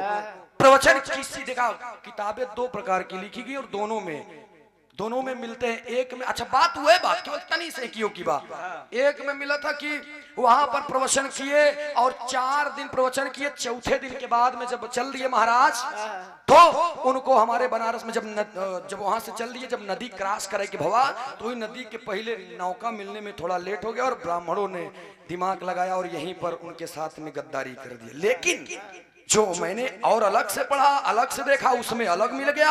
उसमें क्या था कि जब गए महाराज, वहां पर चमार जात के होने के कारण ऊंचे आसन पर बैठ करके महाराणा प्रताप सिंह और इधर चारों तरफ ब्राह्मणों की फौज घेर ली है। किन्हें? हमारे प्रभु हमारे संत रविदास महाराज जी को। चमार जात के एकलौता, एक अकेले तनहा वहां पर खड़े हुए हैं और उनसे सवाल किया जाता है, बताओ कौन से देवता में तुम्हें पाखंड नजर आता है? अब हमारे संत शिरोमणि रविदास महाराज जी चुपचाप बैठे। तमाम जितने भी ब्राह्मण है वहां पर सब भगार यहाँ यूं खूब बोल रहे हैं। और ये वो कहते हैं, महाराज सतयुग हो, त्रेता हो, द्वापर हो, कलयुग हो, तीनों युग में जब जब शूद्रों ने गद्दारी किया, ध्यान दीजिएगा आप, जब जब शूद्रों ने गद्दारी किया है, जब जब शूद्रों ने गलत काम किया है, उन्हें सजाएं गंभीर मिली है। उनका सजा भयंकर और बढ़ चढ़ के मिलल बा। महाराणा प्रताप सिंह ज्यादातर तो उन्हें ब्राह्मणों की बात सुने और उनसे सवाल करते हैं, कहन की। और तब तक एक ब्राह्मण पूछते हैं कि ये शिरोमणि बताओ, कैसे तुम कहते हो कि हर मानव एक समान है? वहां पर महाराज खड़े होकर के पूरे भरी महफिल में माताएं, बहनें और भी पूरे ब्राह्मण गुरुवादी जितने भी लोग थे, जितना रहन पापी सन्यासी न्यासी सब रहन हुए में, सब ऋषि मुनि तपसी सब भरे हुए हैं। सबके सामने संत शिरोमणि रविदास महाराज जी ने एक बात कहा कि मैं क्या बताता हूं। एक तरफ पूरे महफिल को कर दीजिए, उसी बीच में जिसे आप शर्मा, वर्मा, कांची, कोयरी, चमार, पासी, मुसहरा जो कहते हो, 4 से 10 लोगों को डाल दीजिए, मैं डाल दूं। कैसे आप पहचान लगा पाएंगे कि ये ब्राह्मण है और ये चमार है और ये पासी है? तुम कहना क्या चाहते हो? मैंने जो सबसे कहा है वही आप सभी कह रहा हूं कि जाति जानवरों में पाई जाती है। 100 बोकरी एक कही दे, 4 भेड़ा डाल दे, बताए देगा कि बोकरी यही भेड़ा है। 100 भैंस एक तरफ कर दीजिए, 4 गाय डाल दे तो बताए देवे कि गाय है। खच्चर डाल दे कि लील गाह डाल दे, वो बताए देवे। अच्छा सरोज जी, आपकी बातें मानी जाए निराली है। खैर तू काजल के मौसिया हटे, इसलिए तोहर हम सम्मान करते हैं। माना जाए भाई। हाँ ठीक बा, सम्मान बा। अब तू हिन कहे या हम का जाने इनकर? अरे माटी पूरा रहना तो पाएंगे। अच्छा, हमका बतावे जरूरत ही नहीं। हाँ जय भीम नमो बुद्धाय करा आज के दिन। हाँ ठीक बा। ए भैया हो, 100 रुपया का पुरस्कार देकर आपने इनका भी हौसला अफजाई किया। जय भीम नमो बुद्धाय। ए भैया हो, बात ही बात पे बातें बढ़ती गई। एक ब्राह्मण उठ करके बोल दिया, का बोला? बट टेरी के भाव में कहल गई।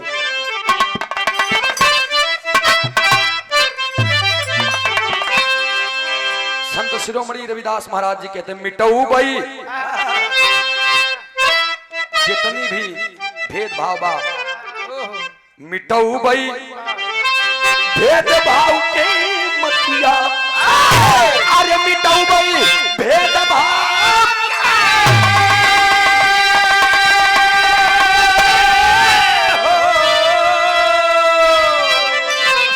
हो मिटाऊ भाई भेदभाव के मतिया।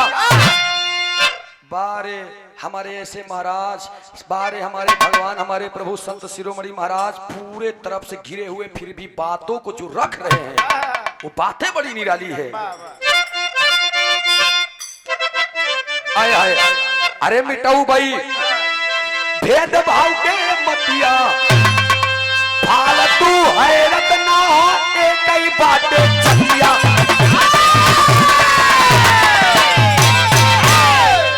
फालतू में किसी को हैरान ना करिए साहब। मानव में, इंसानों में जाति नहीं आप बना सकते हैं, ना तो ऐसा है ये। तब तक एक ब्राह्मण उठ करके बोल दिया कि महाराज त्रेता युग में मर्यादा पुरुषोत्तम श्री राम जी का सेवा करते करते चंबूक ऋषि, सोचिए आप, शंभुक ऋषि उल्टा खड़ा हो के पूजा करत रहे, और राम जी जब वहां पर गए प्रसन्न होकर के उनसे सोचा बारे देवता, ऐसे ऐसे देवता रहे, जा करके उन्होंने सवाल किया कि मैं तो प्रसन्न हूं लेकिन तुम अपना नाम बताओ। उसने बताया कि मैं शंभुक हूं। कहन कौने बिरादरी किया, ऐसे देवता रहन को बिरादरी पूछत रहन। उन्होंने जब कहा कि मैं शूद्र हूं, निकाल करके तलवरिया सफाया कर दी। धर्मराज शूद्र को मार दिए। वहीं भरे समाज में संत शिरोमणि रविदास महाराज जी बता रहे हैं कि हर युग में शूद्रों के साथ में गद्दारी होती है, होती रही, बदतमीजी करते रहे। तब लोगों ने सह लिया, लेकिन अब हम सहने वाले नहीं हैं। क्यों क्यों, क्या जरूरत थी हमारे भगवान को हम लोगों के अधिकार की लड़ाई लड़ने की, जब हम आप सिर्फ एक दिन के लिए उनका नाम जपा करते हैं। नेता, सांसद, विधायक बहुत हैं, सब लोगों आकर के हम लोगों को मिला करके मीठी मीठी चिपड़ी चिपड़ी बातें करके और वोट लेकर के चले जाते हैं। जेब किसका भरते हैं? अपना भरते हैं। ऐसा है कोई अपने प्रदेश, उत्तर प्रदेश में नेता जो उठ करके एक बात कह दे?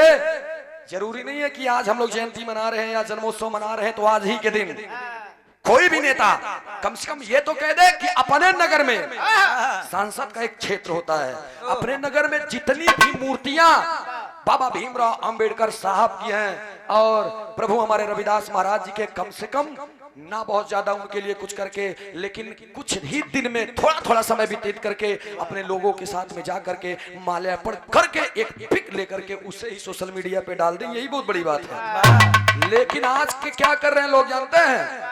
महाराज हमारे संत भगवान हमारे प्रभु रविदास महाराज जी को विष्णु जी का अवतार बताते हैं। ध्यान दिया, कौन अवतार बताता है? यही पाखंडी लोग। मैं उन्हीं से सवाल करता हूं, आप प्रभु को हमारे विष्णु जी का अवतार बताते हैं। विष्णु जी कौन थे? ब्राह्मण। देखा, हम ना बताओ थे ना, तो फिर आई भैया हम जानत है सोशल मीडिया बड़ा डेल लागत भाई। महाकुंभ में एक लाइन गाय दे रहे, कितना मरी गईले मिलन न लहास कुंभ में, ई विनाश कुंभ में, सत्यानाश कुंभ में। सवेरे आंखी खोले जब देखे तो मीडिया वाले आए, क्या जानते हैं आप मेला के बारे में? तो हम लोग डराई यही भाई इस बोला जरूर है तनी मोर भाई हमारा जिंदगी देखे काट काट डाला, काट काट, लेकिन तनी देखा बात पे ध्यान दा। इधर संत शिरोमणि रविदास महाराज जी को विष्णु जी का अवतार बताते तो ठीक है, विष्णु जी ब्राह्मण थे और हमारे महाराज हमारे भगवान तो चमार थे। लेकिन अगर वो आपके विष्णु जी के अवतार हैं तो इसका मतलब है अगर वो आपके पिता रहे हैं, बाबा रहे हैं, आजा रहे हैं और दादा रहे हैं, तो हमारे प्रभु जी भी आपके आजा बाबा दादा हैं। तो फिर क्यों अपने आजा बाबा दादा के थूबड़े को तोड़ते चले आते हैं आप? क्यों मूर्तियां तोड़ते हैं? क्यों? यही तो सवाल पैदा होता है। कहने को कह दिए लेकिन करना पड़ता है तब होत का बाप पढ़ के भाव में कहल गए।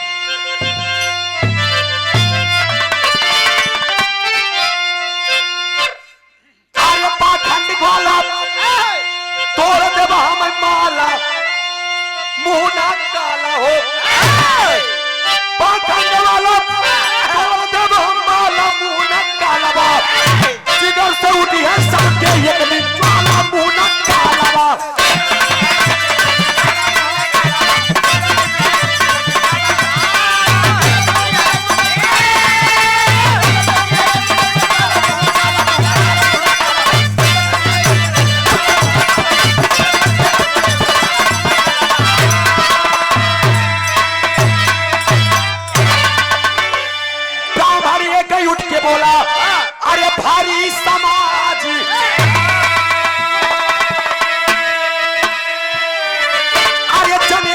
पहने बाटी। जनेऊ हाँ जनेऊ। हाँ एक ब्राह्मण उठ करके बोल दिया क्या रे जनेऊ हम पहने बाटी जन ब्राह्मण के आगा।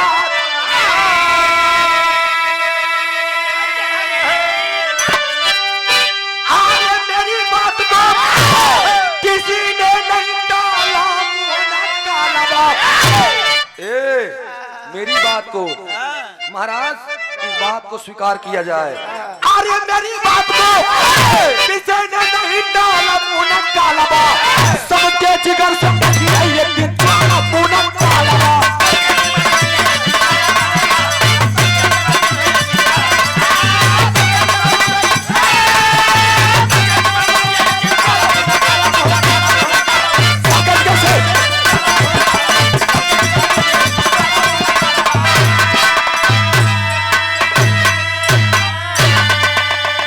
सबके जिगर से उठी है एक दिन ज्वाला मुहना। काला बा। इतना बात जब कहलन तब संत शिरोमणि प्रभु भगवान रविदास जी भी बोल दिए कि ये जनेऊ की बात करते हैं आप। जनेऊ तो मैं भी पहना हूँ। हाँ बस इतनी छोटी से चूक। उन्होंने तो कहा सत्य था। जनेऊ मैं भी पहना हूँ। ब्राह्मण इसी पॉइंट को पकड़ लिए और उन्होंने कहा कि जनेऊ दिखाओ कहाँ पहने हो तुम। ब्राह्मण की पहचान है तो दिखाओ ना जनेऊ। उनके तन से कपड़े को उतारना चाहे लेकिन तब प्रभु हमारे संत रविदास महाराज जी बोल दिए कि जो मैं जनेऊ पहना हूँ वो जनेऊ दिव्य है। और उस जनेऊ को जो अंतरात्मा से अजन्मा गोचर चराचर के स्वामी निरंकार ओमकार जाने जमाना। सच्चे गुरु का ज्ञान कब होता है जानते भी नहीं भाई। दूधवा सब जाना थी। दूधवा में बैठाए दे थिन तो दही हो जाता। लेकिन ऊपरा के माल निकाल के खराई दे थिन तो घी नहीं करत है उनमें। लेकिन घी क्योंकि दिखा था क्योंकि नहीं दिखा तो इससे संत प्रभु रविदास महाराज जी भी एक बात बोले कि मेरे मन के अंदर दिव्य जनेऊ है। उस दिव्य जनेऊ के पहनाव कर मैं देखना चाहता हूँ। पूरे ब्राह्मणों ने कहा मैं देखना चाहता हूँ आप दिखाइए। तब संत रविदास महाराज जी कहते हैं महाराज उस दिव्य जनेऊ को देखने के लिए दिव्य दृष्टि चाहिए। और आप लोग तो अहंकार में एकदम डूबे हुए हैं। कहा तो लोग के पास दिव्य दृष्टि बा जौन ओका देख पौबिया। लेकिन ब्राह्मण के बात पचत आल्हा के लाइन में बताओ गिरमार साहब।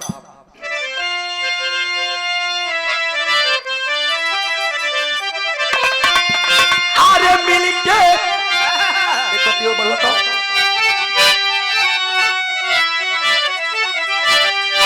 मिलके ब्रह्मवादी सब अरे गातिया कमैले पंचो।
जनेऊ की बातें आई। बात को उन्होंने दिव्य दृष्टि तक ले गए लेकिन उन लोगों ने नहीं सुना।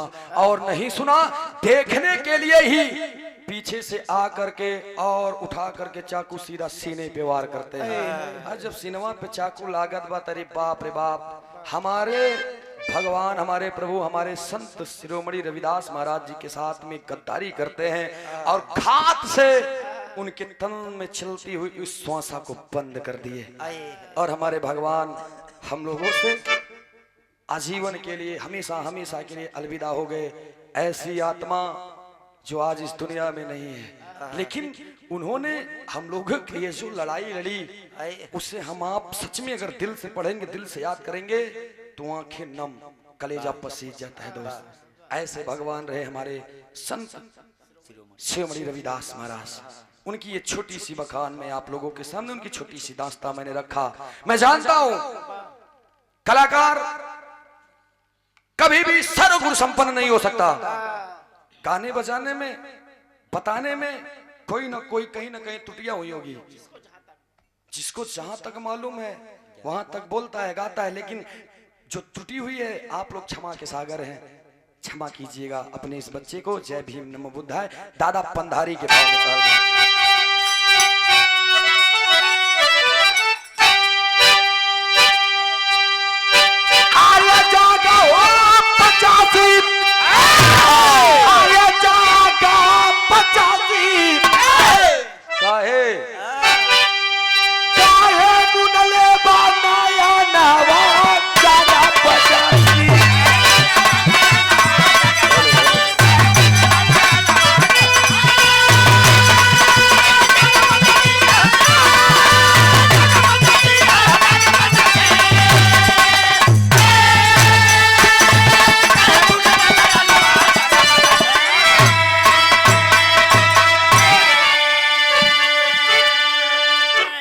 सुंदर गाना उधर आप लोगों ने सुना। ये तो कहानी खत्म कि कैसे एक लाइन रहे मैंने भैया, सहारा न होई कोई भीम दोबारा न होई। तो बाबा भीमराव अम्बेडकर साहब के लिए मैं एक लाइन कहना चाहूंगा। अगर मेरी लाइन अच्छी लगे तो आप लोग ताली जरूर बजा दीजिएगा। जो गिर के भी संभल जाए उसे इंसान कहते हैं। जो गिर के भी संभल जाए उसे इंसान कहते हैं। जो बुरी आदत को ना छोड़े उसे शैतान कहते हैं। लिखने को तो दुनिया वालों ने तमाम किताबें ग्रंथें लिखी, लेकिन जो मेरे बाबा साहब ने लिखा उसे भारत का संविधान कहते हैं। एक लाइन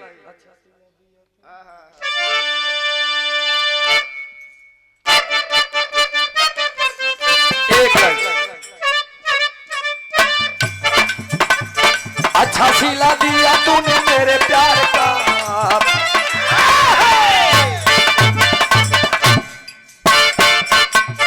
अच्छा सिला दिया तूने मेरे प्यार का, यार यही लूट लिया घर यार का।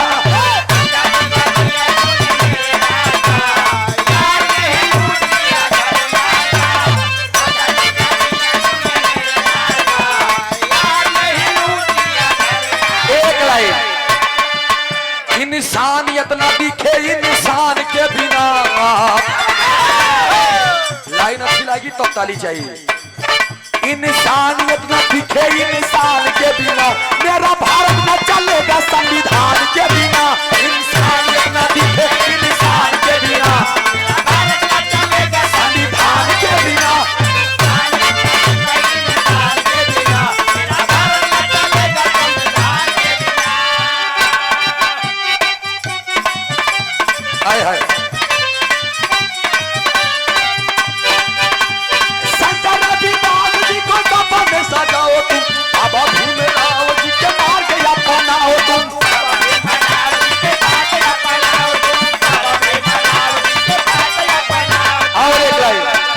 कोई काम न रुकेगा भगवान के बिना। कोई काम न रुकेगा भगवान के बिना, मेरा भारत न चलेगा संविधान के बिना। कोई काम न रुकेगा भगवान के बिना, मेरा भारत न चलेगा संविधान के बिना। कोई काम न रुकेगा भगवान के बिना, मेरा भारत न चलेगा संविधान के बिना। अगली पार्टी से नंबर लीजिए। मिलते हैं छोटे से ब्रेक के बाद अगले एपिसोड में। बहुत बहुत धन्यवाद।